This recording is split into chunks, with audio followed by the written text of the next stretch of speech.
The Law of Mind in Action by Fenwick L. Holmes. Creative imagination. The mind of man is naturally imaginative. The normal man sees things in visions and dreams.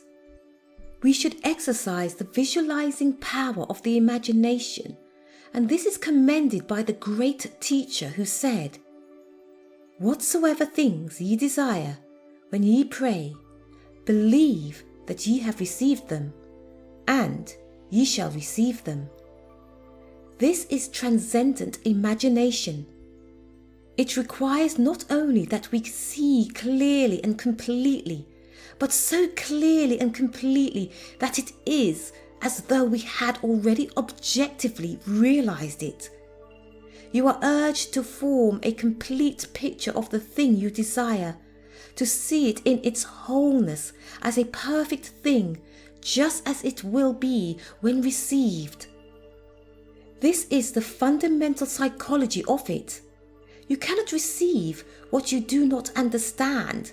You must have an ideal of what you desire, and the formulation of this model or ideal is the work of the imagination. And it is only when a man knows what it is that he wants that he can hope to attain it.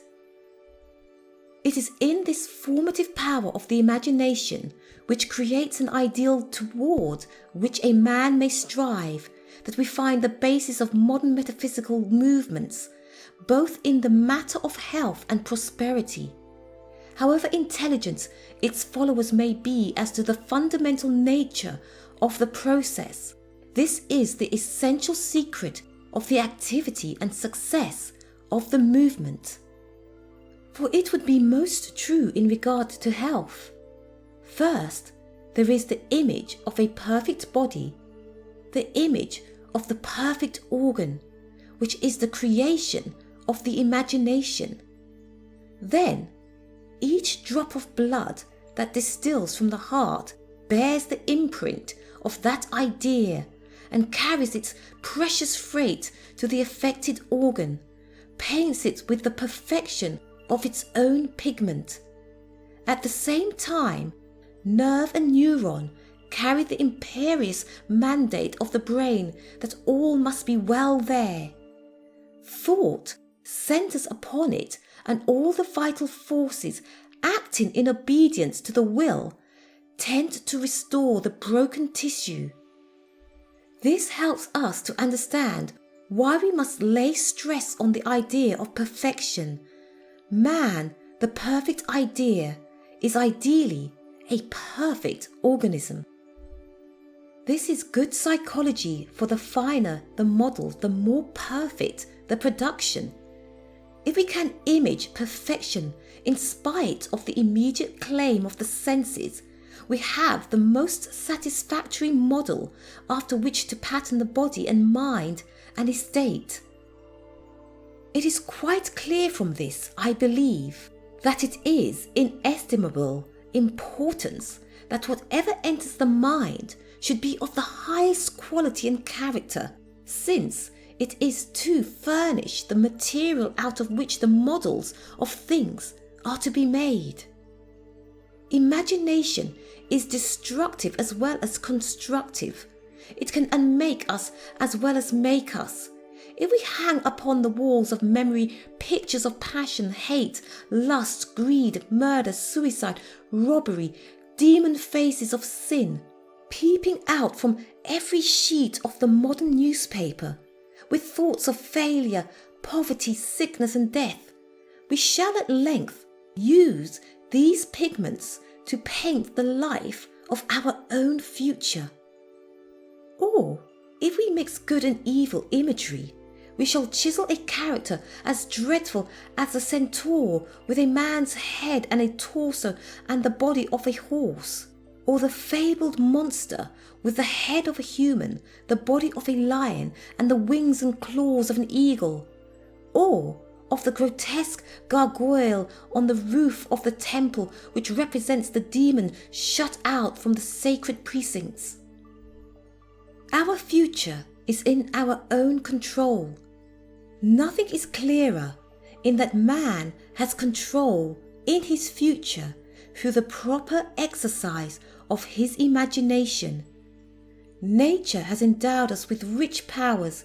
It is a pity that we have linked them up with insanity or turned them all aside as some form of fanaticism, the unique possession of some religious faith. And it is a pity that we have been rearing our children on this basis. Imagination is the chief characteristic of childhood.